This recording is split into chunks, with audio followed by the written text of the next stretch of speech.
আপোনাক মই চিনি নাপালোঁ। হয়, চিনি নাপালোঁ মই আপোনাৰ মুখাৰ আঁৰৰ মুখখন।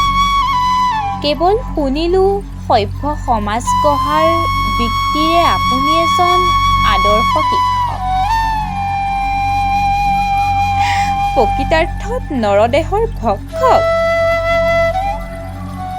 আপুনি বুলি কৈ সন্মান নকৰোঁ আপোনাক। তথাকথিত সমাজৰ তই নৰখাদক।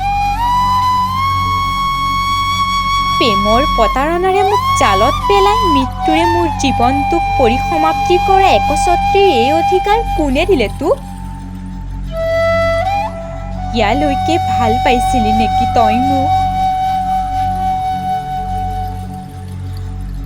আইক এৰি অহা দুখ মাৰ নযাওঁতেই মৃত্যুৰ উপহাৰ দিলি। আইৰ পৰা মোক একেবাৰেই কাঢ়ি নিলি। তোক যে পাপে চুব, ন্যায় ব্যৱস্থাই মোৰ পক্ষ ল'ব। তোৰ দৰে অমানুহবোৰ সমাজৰ পৰা তৎকালীনভাৱে নিঃশেষ হ'ব। আকাশৰ পৰা মই আশাৰে বাট চাই ৰম। পংখী সন্দিকৈ ন্যায় বিচাৰি। ধন্যবাদ।